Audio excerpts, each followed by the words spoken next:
États-Unis, Africatown a été fondée par des Africains amenés de force au bord du Clotilde, le dernier navire négrier illégal à avoir accosté dans le pays. 5 ans après leur arrivée, à la fin de la guerre de sécession, les esclaves ont été libérés et ils ont créé la seule ville du pays gérée par des Africains. Accompagné par la musicienne Rhiannon Giddens, je retrouve Joel Billingsley qui nous montre un monument bâti en l'honneur de Kazula. Son arrière-arrière-arrière-grand-père est l'un des fondateurs d'Africatown. Kazula est le plus connu parce que c'est lui qui a vécu le plus longtemps et qu'il a raconté son histoire que l'on connaît encore aujourd'hui. Ma grand-mère est née au 19e siècle et sa mère était esclave. Elle m'en parlait. Ça nous façonne de manière très puissante. Les gens parlent de l'esclavage comme si c'était une histoire très lointaine. Mais non. Et ça a duré longtemps. Les gens d'Africatown cultivaient leur nourriture. Ils ont fondé leur propre ville, inspirés des us et coutumes de leur terre natale et de leurs traditions. Petit à petit, c'est devenu une communauté florissante qui avait tout le nécessaire. Pas besoin d'aller ailleurs pour faire ses courses, voir un médecin, aller à l'école et se distraire. Il y avait tout ce dont on avait besoin pour vivre. Quand on parle aux gens, ils sont extrêmement fiers de ce que c'était. À une époque, il y a eu 12 000 habitants. Il en reste 2 000.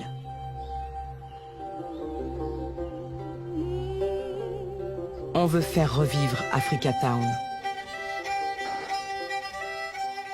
Il y a un endroit baptisé Kazula, du nom de mon arrière-arrière-arrière-grand-père.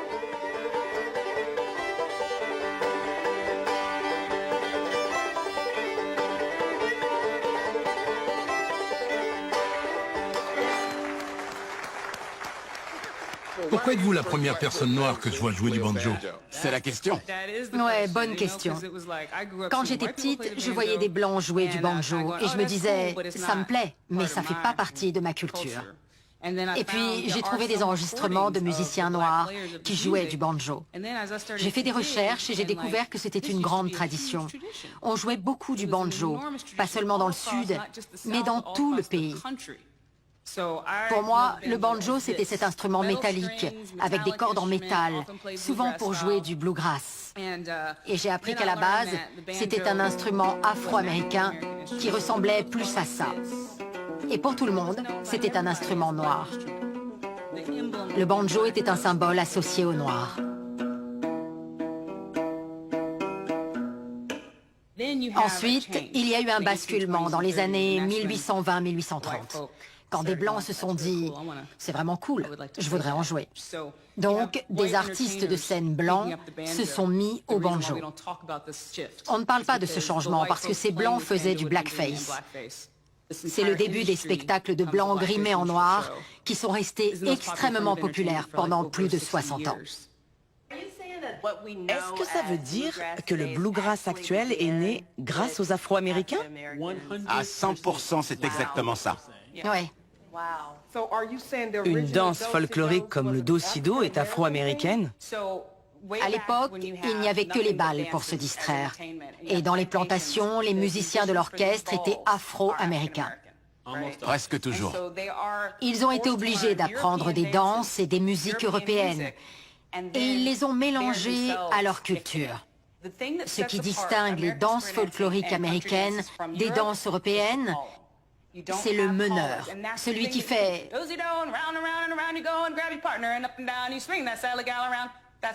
Les innovations qui font la spécificité de la danse américaine sont d'origine afro-américaine.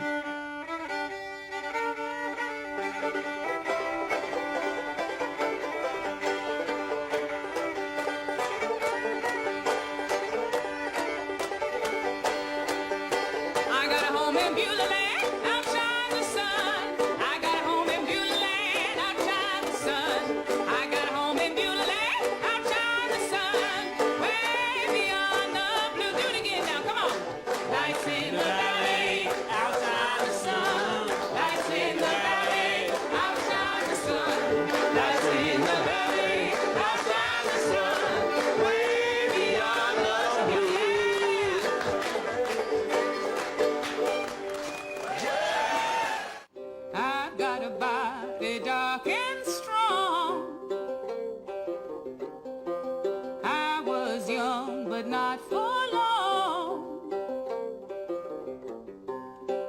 me to bed, a little girl.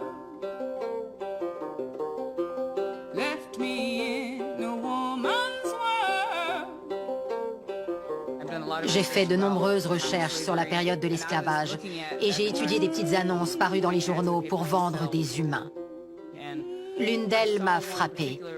C'était une jeune femme qui était à vendre. À la fin de l'annonce, c'était écrit qu'elle avait un bébé de 9 mois qui était au choix de l'acquéreur. Ces mots m'ont marqué et j'ai beaucoup pensé à elle. I've got a baby, shall I keep him? 'Twill come the day when I'll be weeping. But how can I love him any less? This little babe upon my breast. You can take my body, you can take my bones, you can take my blood, but not my soul. You can take my body, take my bones, you can take my blood, but not my soul.